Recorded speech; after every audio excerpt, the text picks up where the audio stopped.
नमस्कार दोस्तों, स्वागत है आपका अपने चैनल एकलव्य स्टडी पॉइंट पे। और मेरा नाम है सचिन और आज की इस वीडियो में हम डीयू की एक जो अभी लेटेस्ट प्रेस रिलीज़ आई है जिसमें उन्होंने कुछ फ्रीक्वेंटली आस्क्ड जो क्वेश्चंस होते हैं, जो एक बहुत सारे बच्चों के दिमाग में क्वेश्चन होते हैं जिसके लिए वो इधर उधर भटकते रहते हैं। वो कहते हैं कि ये कैसे होगा, वो कैसे होगा। तो उसके लिए आज डीयू ने एक कंप्लीट पीडीएफ अपनी दी है, अवेलेबल करवाई है, जिसमें उसने सारे इंपॉर्टेंट क्वेश्चंस के आंसर दिए हैं। तो वीडियो को एंड तक आपको ज़रूर देखना है ताकि आपके सारे डाउट क्लियर हो जाएँ। और आधी वीडियो से आपको कुछ भी समझ में नहीं आने वाला है। जो भी आपके डाउट्स हैं, हो सकता है वो लास्ट में हो या शुरू में हो, तो वीडियो को आपको एंड तक देखना है। तो सबसे पहले आपको बता दूं कि ये फ्रीक्वेंटली आस्क्ड क्वेश्चंस हैं जो कि डीयू ने आंसर दिए हैं इन सब क्वेश्चंस के। तो इसमें जो पहला क्वेश्चन है वो ये है कि is there a single form for UG merit and entrance based courses. मतलब जो एंट्रेंस और जो ये आपके मेरिट बेस्ड कोर्सेज होते हैं, क्या इसके लिए सिर्फ एक सिंगल फॉर्म ही है या कोई अलग फॉर्म होगा एंट्रेंस के लिए या मेरिट के लिए।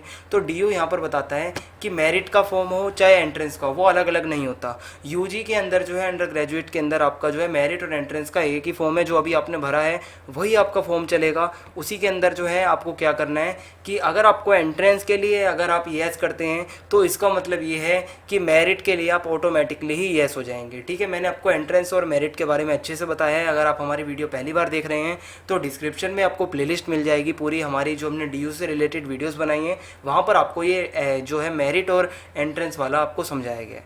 तो अगर आप एंट्रेंस के लिए भरना चाहते हैं तो आपको क्या करना है, एंट्रेंस बेस्ड कोर्सेज पे येस करना है। उसके साथ ही आप किसके लिए एलिजिबल हो जाएंगे, एंट्रेंस के लिए भी और साथ में मेरिट के लिए ऑटोमेटिकली। अगर आप एंट्रेंस के लिए नहीं करना चाहते तो आप नो कर देना, तो वहाँ पर आप सिर्फ मेरिट के लिए ही आप जो है एलिजिबल होंगे। तो दूसरी क्वेरी है, the registration form has no option for filling the choices for merit based courses colleges. How do I apply for merit based courses and what will be the admission process. तो यहाँ पर जो है कि मतलब यहाँ पर ये पूछा गया है कि the registration form has no option for filling the choices. मतलब मेरिट बेस्ड कोर्सेज के लिए कोई चॉइस का ऑप्शन ही नहीं है कि कैसे हमको, जैसे पिछले साल तक क्या होता था कि जो मेरिट बेस्ड कोर्सेज होते हैं ना, उसका पूरा एक मतलब पूरी लिस्ट आती थी। आप वहाँ पर अपनी पसंद के कोर्स सेलेक्ट कर सकते थे और जब कट ऑफ आती तो आप वहाँ पर जा सकते थे। पर अब की बार तो मेरिट बेस्ड का जो है वो कोर्सेज वहाँ पर नहीं लिखे हुए हैं। तो इसका आंसर डीयू ने दिया है कि the candidate doesn't have to choose the course college. मतलब अभी आपको बिल्कुल कोई भी कोर्स या कॉलेज नहीं सेलेक्ट करना है। जब मैं आपको शॉर्ट में बता दूं कि जब आपकी कट ऑफ आएगी तो उसके बाद आपको क्या करना है कि आप वापस पोर्टल पे जब आप आएंगे तो वहाँ से आप आकर क्या करेंगे, अपना कोर्स और अपना कॉलेज वहाँ से सेलेक्ट कर सकते हैं और एडमिशन के लिए जा सकते हैं। तो इस बारी फॉर्म, रजिस्ट्रेशन फॉर्म के अंदर कोई ऐसा कोर्सेज सेलेक्ट करने का ऑप्शन नहीं है। तीसरा क्वेश्चन है, I forgot to apply for entrance based courses while filling the admission registration form, what should I do.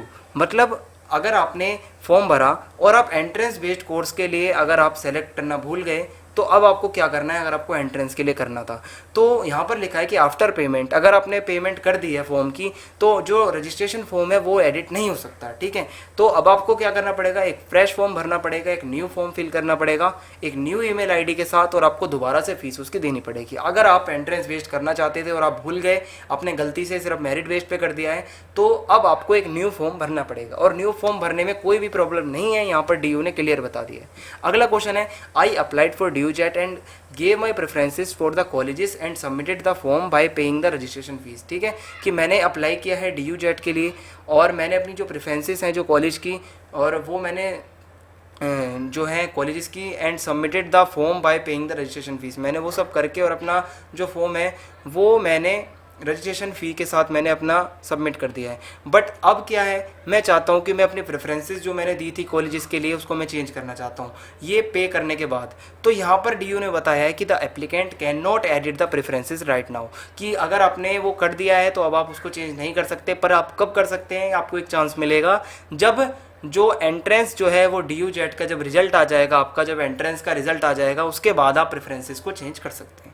अगला क्वेश्चन है, can I apply for sports and ECA quota बहुत in the same form. क्या मैं sports के लिए और ECA के लिए एक ही फॉर्म के द्वारा अप्लाई कर सकता हूँ। तो यस, यहाँ पर डीयू आंसर देता है कि हाँ, आप जो हैं वो दोनों के लिए एक ही फॉर्म से अप्लाई कर सकते हैं। फिर नेक्स्ट क्वेश्चन है, I have studied additional language in class 12th but as result is not declared so I do not have marks for the additional language but the portal is asking for it marks, what should I do.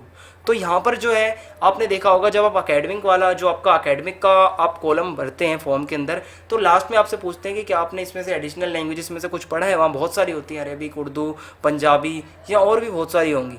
तो अगर आपने additional language कोई पढ़ी है पर अभी आपका result नहीं आया है, तो वहाँ पर आपसे क्या करता है कि अगर आप येस करोगे, मान लो आपने पंजाबी पढ़ी है, आप येस कर दोगे, तो आपसे वहाँ पर उसके मार्क्स पूछेगा, पर रिजल्ट तो आया नहीं, तो वहाँ पर क्या भरोगे।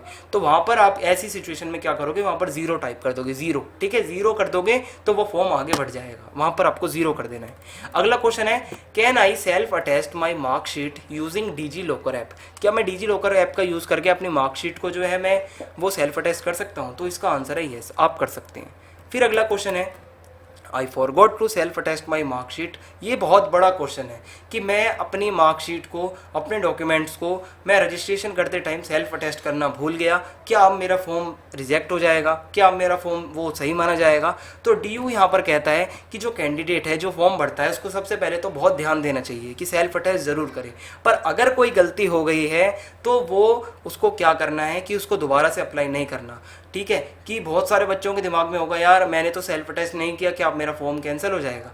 तो अगर आपसे गलती हो गई है तो अब आपको नया फॉर्म भरने की ज़रूरत नहीं है, आपका जो है वो फॉर्म ले लिया जाएगा, जो डॉक्यूमेंट्स हैं आपके वो ले लिए जाएंगे, अगर वो डॉक्यूमेंट्स ओरिजिनल हैं और सही हैं। सेल्फ अटेस्ट नहीं किया तो आपका चल जाएगा, ठीक है, अगर गलती से हुआ है तो आपको नया फॉर्म इसके लिए नहीं भरना। अगला क्वेश्चन है, my class 12th result has not been declared, so should I fill the registration form now और वेट फॉर द रिजल्ट। ये बहुत सारे बच्चे जो है CBSE के ये पूछ रहे थे कि सर अभी तो हमारा रिजल्ट नहीं आया, तो क्या हम वेट करें, रिजल्ट आएगा तब पोर्टल दोबारा खुलेगा तब भरें। तो मैं आपको बता दूं भाई, पोर्टल रजिस्ट्रेशन के लिए नहीं खुलने वाला दोबारा, पोर्टल खुलेगा सिर्फ मार्क्स को अपडेट करने के लिए। रजिस्ट्रेशन आपको करनी है, कल लास्ट डेट है, आज कर दीजिए, ठीक है। तो सिर्फ मार्क्स और मार्क्स के लिए ही वो पोर्टल खुलेगा, ठीक है, वो रजिस्ट्रेशन के लिए नहीं खुलेगा, चाहे CBSE का बच्चा हो चाहे कहीं का भी हो कोई भी।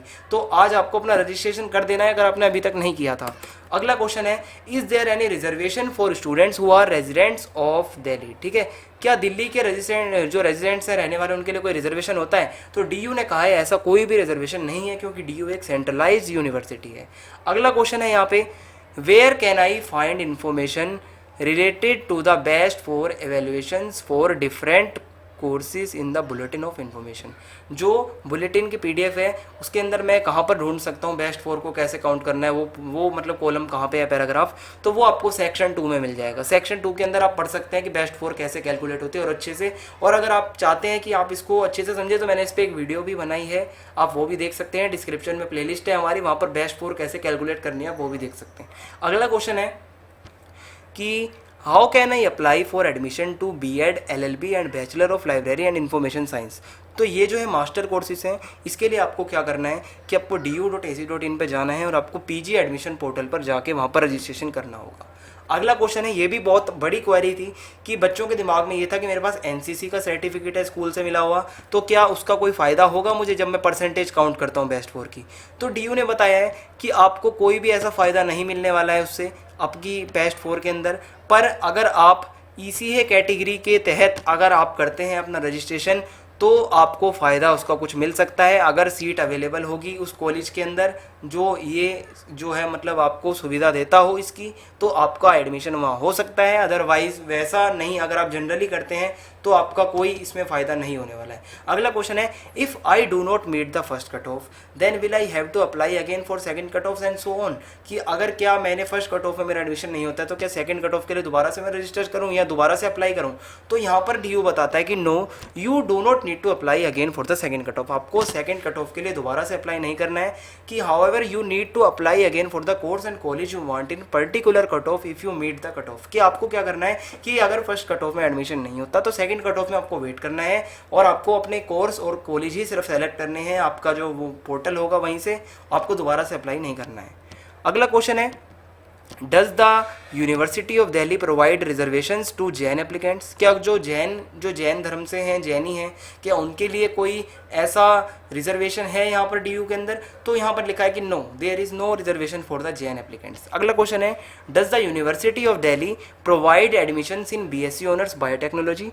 तो इसका आंसर है no, the University of Delhi does not provide admission in BSc Biotechnology, but the subject Biotechnology is used to determine eligibility criteria for various BSc courses। ठीक है, तो यहाँ पर कोई मतलब जो है ऐसा एडमिशन जो है मतलब नहीं होता है, यहाँ पर डीयू ने क्लियर कर दिया है। ठीक है, पर इसका इस सब्जेक्ट का यूज़ किया जा सकता है एलिजिबिलिटी क्राइटेरिया के लिए, जो बहुत सारे बीएससी के कोर्स होते हैं उसके लिए। ठीक है, अगला क्वेश्चन है what should be the validity of my OBC certificate. जो मेरा ओबीसी का सर्टिफिकेट है उसकी वैलिडिटी क्या होनी चाहिए। इस पर मैंने एक सेपरेट वीडियो बनाई है ओबीसी के ऊपर पूरी, अगर आप वो भी देख लेंगे तो आपकी बहुत सारी क्वेरी सॉल्व हो जाएंगी। पर यहाँ पर डीयू बताता है कि आपको जो अपना ओबीसी लगाना है सर्टिफिकेट वो इसी साल का 31 मार्च या 31 मार्च के बाद का अपडेट होना चाहिए। पर अगर आपके पास वो अपडेटेड नहीं है तो आप पुराना भी अपलोड कर सकते हैं, ये मैंने आपको पहले भी बता चुका हूँ मैं। अगला क्वेश्चन है how and when will the entrance based examination be conducted. तो इसका आंसर है कि मतलब जो एंट्रेंस बेस्ड के एग्जाम है वो कब होंगे। तो आपको पता है कि अभी कोविड-19 चल रहा है तो कोई भी ऐसा अभी रिस्क नहीं ले सकते, पर जब थोड़ी मतलब सिचुएशन थोड़ी कंट्रोल में आएगी तो हो सकता है कि इसकी डेट शीट आ जाए, और आपको अपनी वेबसाइट पे जो है डीयू की वो लगातार आपको चेक करते रहना है कि क्या इसके लिए कोई नोटिस आता है। अगला क्वेश्चन है how will the cut offs for courses be decided since examination for class 12th have not yet been conducted. तो यहाँ पर ये पूछते हैं कि भाई कट ऑफ कैसे डिसाइड होगी, अभी तक तो हमारा रिजल्ट ही नहीं आया। ठीक है, और अभी तक तो मतलब हमारा एग्ज़ाम भी नहीं हुए थे, हमारे तो बच गए। तो भाई जब रिज़ल्ट आपका आ जाएगा, जैसे सीबीएसई वाले हैं 15 जुलाई तक रिज़ल्ट आ जाएगा, तो उसके बाद ही कट ऑफ्स रिलीज़ होंगी। कट ऑफ अभी नहीं आ रही हैं, कट ऑफ आपके रिज़ल्ट के बाद ही आएंगी। फिर अगला क्वेश्चन है how can I apply for admission to St Stephen's College या जीजर एंड मैरी कॉलेज। तो यहाँ पर इसका आंसर देता है डीयू कि इन दो कॉलेजेस का जो वो है प्रोसेस वो थोड़ा अलग होता है सभी कॉलेजेस से हटके, और these colleges have their own registration form. इसके लिए आपको इनकी वेबसाइट पे जाना होगा, इनका भी रजिस्ट्रेशन फॉर्म आपको फिल करना होगा।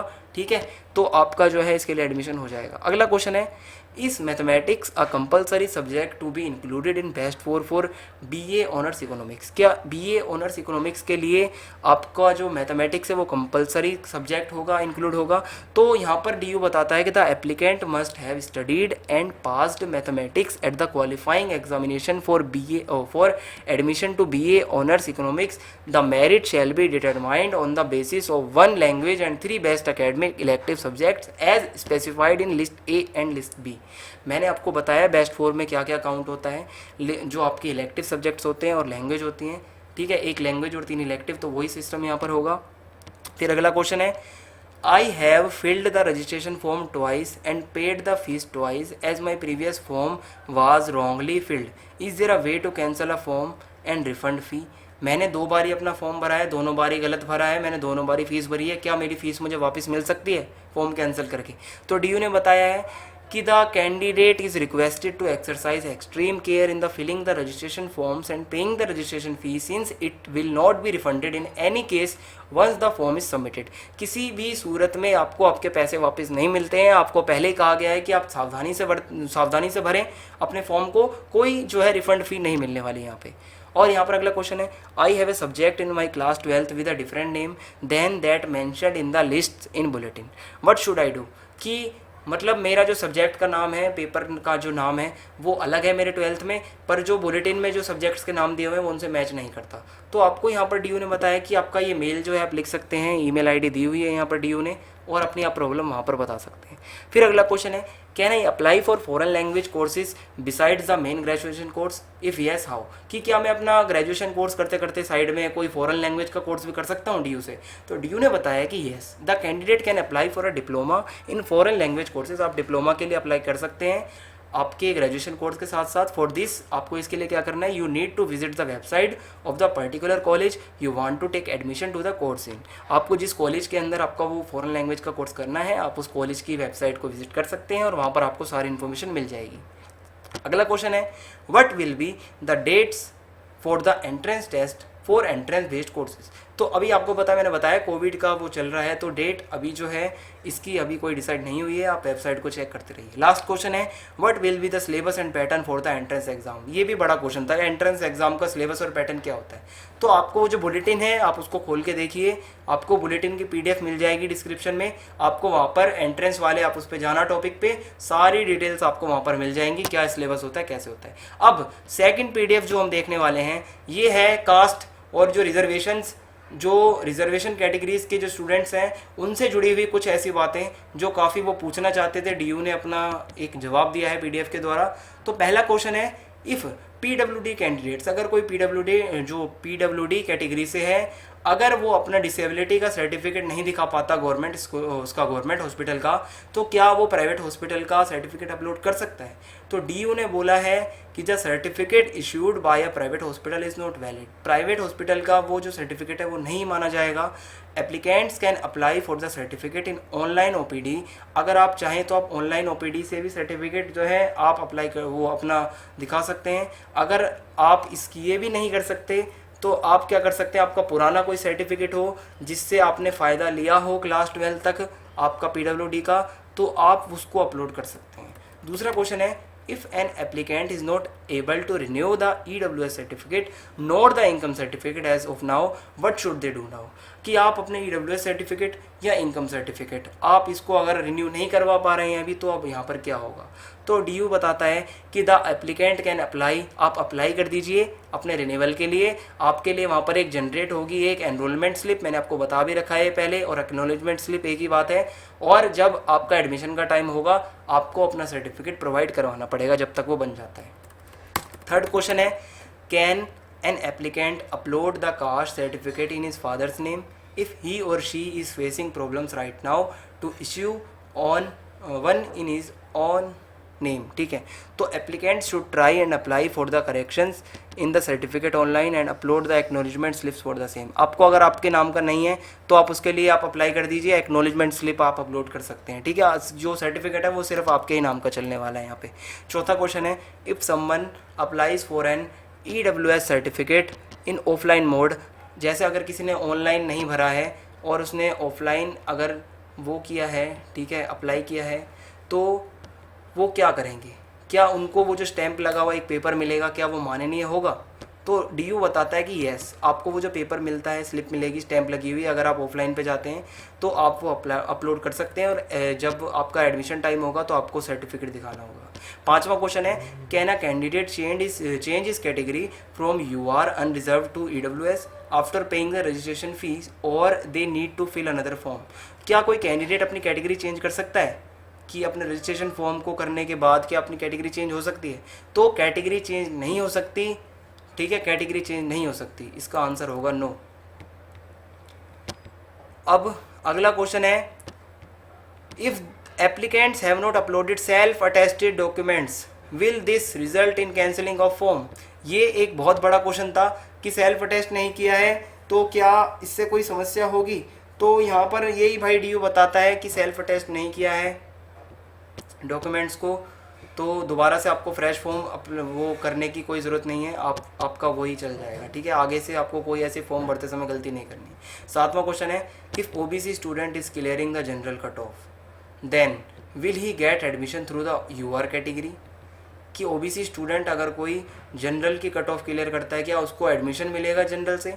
तो लिखा है कि no, applicant can be excluded from the UR category merit list just because the applicant belongs to or has applied under SC, ST, OBC, EWS category. आप जिस कैटेगरी के द्वारा आप रजिस्ट्रेशन में अपने आप को दिखाएंगे वही आपकी चलेगी, आप कोई चेंज नहीं कर सकते एक बार ये रजिस्टर करने के बाद।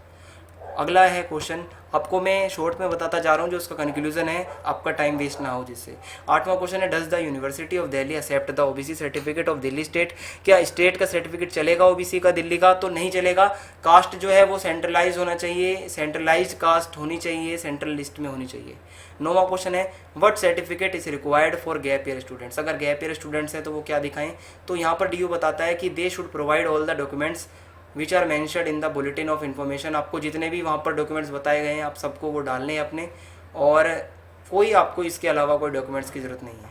10वां क्वेश्चन है, which college give concession to girls candidate? तो some colleges give concessions to girls candidates in some specific courses, कुछ उसके लिए आपको छूट मिल जाएगी, तो वो भी लिस्ट आ जाएगी जल्दी ही जिसके लिए गर्ल्स के लिए थोड़ा फ़ायदा मिलता है कॉलेज में।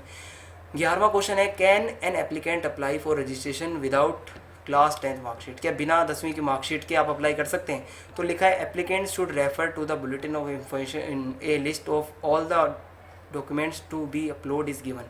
Class 10th marksheet और passing certificate is required as they are proof of date birth. तो डेट ऑफ बर्थ के लिए आपको वो ज़रूर चाहिए, बिना इसके नहीं हो सकता, नो पॉसिबिलिटी। यहाँ पर आपको 10वीं का मार्कशीट, आपको सर्टिफिकेट जो है वो चाहिए ही चाहिए। अगला क्वेश्चन है, if the certificate for persons with benchmark disability does not have a percentage of disability mentioned, then will it be valid in for admission under the PWD quota? तो यहाँ पर DO बताता है कि person with benchmark disability means a person with not less than 40% of a specified disability where specified disability has not been defined in measurable terms and includes a person with disability where specified disability has been defined in measurable terms as certified by the certifying authority. ठीक है, तो ये PWD के लिए था। फिर अगला question है, if the applicant wants to apply for sports quota but the sport in which he wants to apply is not the list published by the university. अगर आप किसी स्पोर्ट्स कोटे के लिए आप एडमिशन लेना चाहते हैं स्पोर्ट्स कोटा से, पर आप जिस स्पोर्ट्स के हैं वो लिस्ट में नाम ही नहीं है उस स्पोर्ट का, तो क्या होगा? तो यहाँ पर DO बताता है कि देयर आर 27 स्पोर्ट्स। यहाँ पर DO के अंदर 27 स्पोर्ट्स हैं जिसके लिए आप कर सकते हैं, इसके अलावा नहीं है। अगला क्वेश्चन है, if an applicant has a different date of birth in class 10th marksheet and Aadhaar card which date of birth he should fill. अगर आपके ये बहुत बड़ा क्वेश्चन है भाई कि आधार कार्ड में मेरी डेट ऑफ बर्थ अलग आ रही है, क्लास 10th में अलग है, तो आपको क्या करना है, the applicant should decide which date of birth is correct. Class 10th certificate or the birth certificate is a proof for DOB and all the other documents are supporting documents. Class 10th का आपका main है, class 10th के में सही होनी चाहिए, वही आपकी डेट ऑफ बर्थ को सही से शो करता है।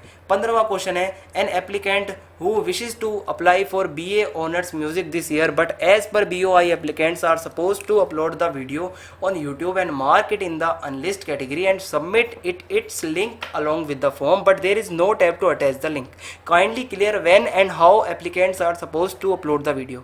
तो इसका आंसर यहाँ पर देते हैं कि DO वाले कि the applicants are advise to refer to the university of Delhi for the process to upload the link of music. आप उसके लिए रेफर कर सकते हैं, ठीक है, आपको अपने जो म्यूजिक वीडियो है उसके लिंक के अपलोड के लिए, उसके प्रोसेस के लिए। अगला क्वेश्चन है, if an applicant has an EWS certificate of CO level. आपके पास CO लेवल का अगर EWS सर्टिफिकेट है तो क्या DO उसको एक्सेप्ट करेगा या आपको एक नया चाहिए SDM के इशू वाला? ठीक है, तो यहाँ पर बताता है कि DO बताता है कि द एप्लीकेंट कैन अपलोड। अभी तो आप इसको अपलोड कर सकते हैं, पर जब एडमिशन का टाइम आएगा आपको क्या करना है, provide a certificate issued by authority mentioned in the bulletin. जो अथॉरिटी जो पावर आपको आप देखेंगे ना, मैं जो बुलेटिन आपको PDF दी है EWS वाले में जाना, उसमें बहुत सारे नाम लिखे हुए हैं कि कौन कौन इसको जो है इशू कर सकता है सर्टिफिकेट को, अथॉरिटी।